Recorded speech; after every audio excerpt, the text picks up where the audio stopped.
మోకాళ్లలో గుజ్జును పెంచి నొప్పిని తగ్గించి సర్జరీని దూరం చేసే ఫ్రీడమ్ వాక్. ఆంధ్రప్రదేశ్ ఎన్నికల్లో ఎవరు గెలుస్తారు? ఓటింగ్ సరళి ఎలా ఉంది? ఏ పార్టీ గెలవబోతోంది? ప్రజలు ఎవరికి పట్టం కట్టబోతున్నారు? ఏపీలో సంక్షేమానికి జనాలు జై కొట్టారా? అభివృద్ధికి ఓటేశారా? ఈసారి ఓటరు నాడి ఎలా ఉంది?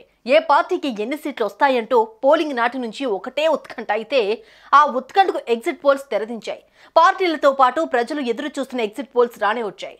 ఏపీ అసెంబ్లీ లోక్సభ ఎన్నికలతో పాటు తెలంగాణ లోక్సభ, దేశవ్యాప్తంగా జరిగిన సార్వత్రిక ఎన్నికలకు సంబంధించి ఎగ్జిట్ పోల్స్ ను ఓసారి చూద్దాం. ఏపీలో ఈసారి టీడీపీ, జనసేన, బీజేపీ కూటమి అధికారంలోకి వస్తుందని చాణక్య స్ట్రాటజీస్ వెల్లడించింది. కూటమికి 114 నుంచి 125 సీట్లు వస్తాయని తెలిపింది. వైసీపీ పార్టీకి 39 నుంచి 49 సీట్లు వస్తాయని అంచనా వేసింది. ఇక కాంగ్రెస్ లేదా ఇతరులు 0 లేదంటే ఒక స్థానంలో గెలుపొందుతాయని పేర్కొంది. చాణక్య స్ట్రాటజీస్ ఎగ్జిట్ పోల్ ప్రకారం ఏపీలో కూటమి అధికారంలోకి వస్తుందని అంచనా వేసింది. మరి చాణక్య స్ట్రాటజీస్ ఎంత స్థాయిలో నిజమనేది తెలియాలి అంటే జూన్ 4వ తేదీ వరకు వేచి చూడాల్సిందే.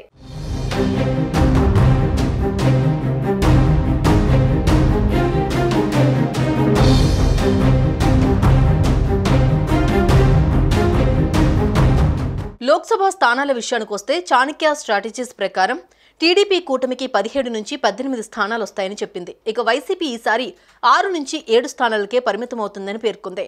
కాంగ్రెస్ ఈ ఎన్నికల్లో ఒక్క సీటు కూడా గెలవదని వెల్లడించింది.